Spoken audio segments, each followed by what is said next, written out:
Hello, and welcome back to the Easy English Learning Podcast. I'm Anna, and today we're diving into a very important topic for our modern lives: digital well-being and social media detox. With me is our special guest, David, a digital lifestyle coach who helps people find balance between online and offline life. Hi, David. Welcome to the show. Hi, Anna. Thanks for having me. I'm excited to talk about this because, honestly, we all struggle with our phones, notifications, and social media these days. So, David, let's start simple. What is digital well-being in your own words? For me, digital well-being means being in control of your technology instead of letting it control you. It's about asking, does this app, this device, or this habit make my life better? If yes, keep it. If no, it might be time to adjust. That's powerful. Sometimes it feels like we're servants to our phones, always answering notifications like little alarms. Exactly. Think about it. Would you let a stranger walk into your home every 10 minutes and interrupt you? Of course not. But that's basically what notifications do. Wow, that's such a good comparison. That's so true. Let's start with the basics. What exactly do we mean by digital well-being? Digital well-being is about having a healthy relationship with technology. It means using devices and social media in a way that helps us, not hurts us. It's about balance. Technology should improve our lives, not control them. Right, because sometimes people spend hours scrolling and then feel exhausted or even anxious afterward. Exactly. Research shows that too much screen time can affect sleep, concentration, and even our self-esteem. Especially with social media, people often compare their lives to others and end up feeling unhappy.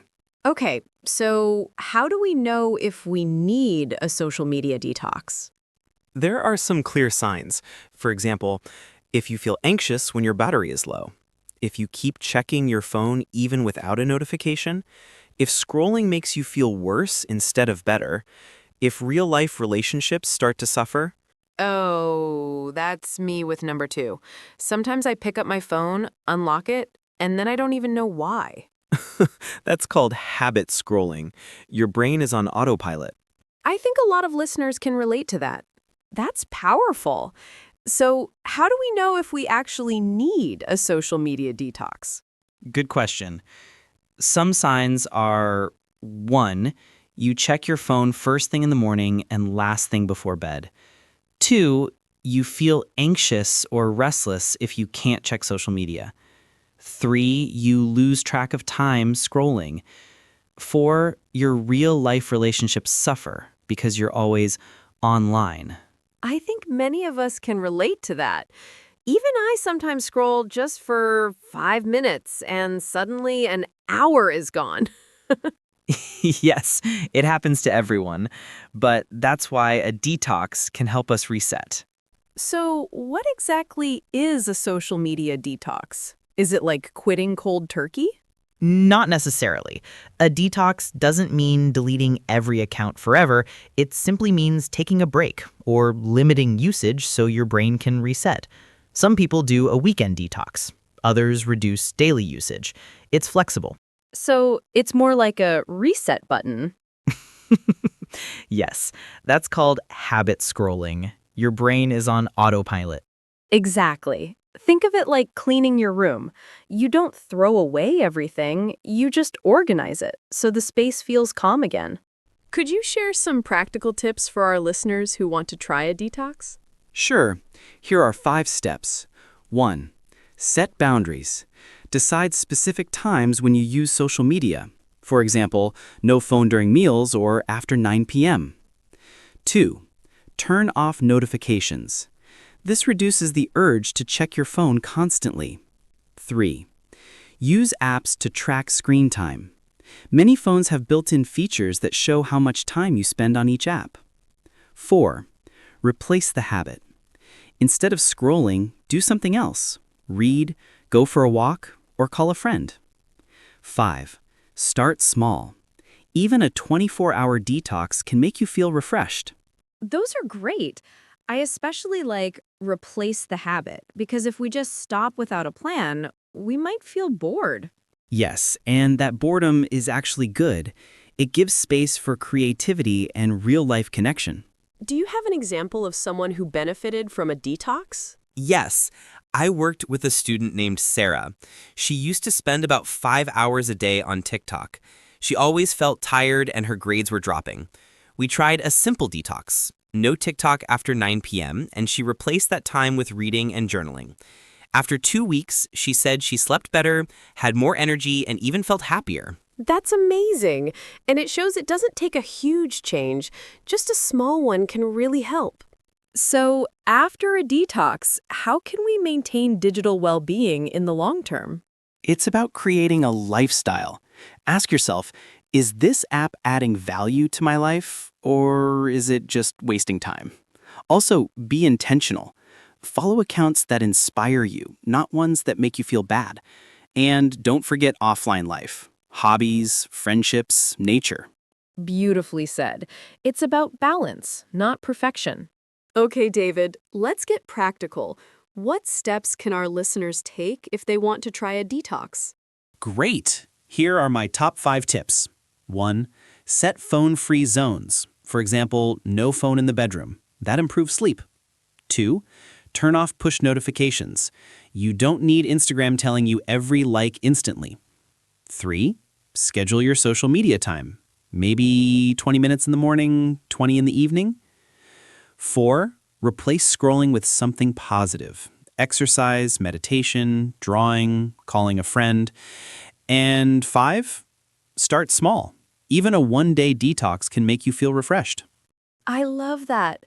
I once tried keeping my phone in another room when I slept. At first, it was hard, but then I realized I woke up less stressed. Exactly. Small changes add up. David, before we close, what's one piece of advice you'd give to someone struggling with too much screen time? I'd say take back control. Remember, your phone is a tool. You are the user. Even small changes, like putting the phone away during dinner, can improve your mental health and relationships. Be intentional. Follow accounts that inspire you, not ones that make you feel bad.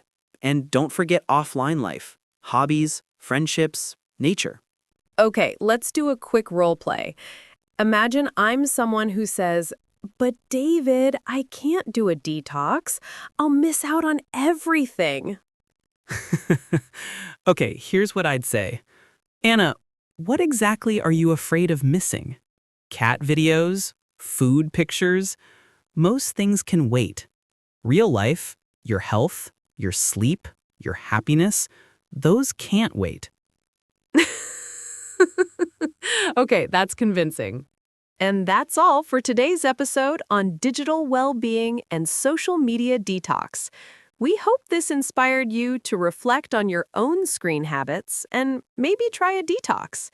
If you enjoyed this conversation, don't forget to subscribe and share this podcast with your friends. Thanks again, Anna. It was a pleasure.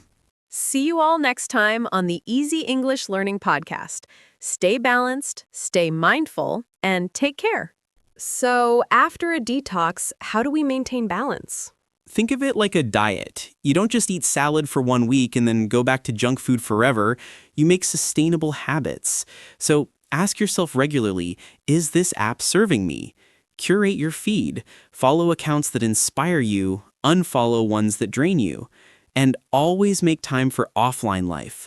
Walks, hobbies, friends. That's so true. Offline life is where real memories are made. David, before we close, what's one golden tip for our listeners? I'd say put your phone down during meals. It sounds simple, but it changes everything. You taste your food more, you connect with people more, and you live in the moment. That's beautiful. Thank you, David. And that's all for today's episode of the Easy English Learning Podcast. We hope you learned something valuable about digital well-being and maybe feel inspired to try your own social media detox. Remember, your phone is a tool. You are the master.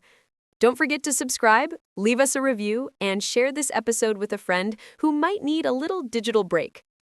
Thanks for having me, Anna. This was great. Thank you, David. And thank you all for listening.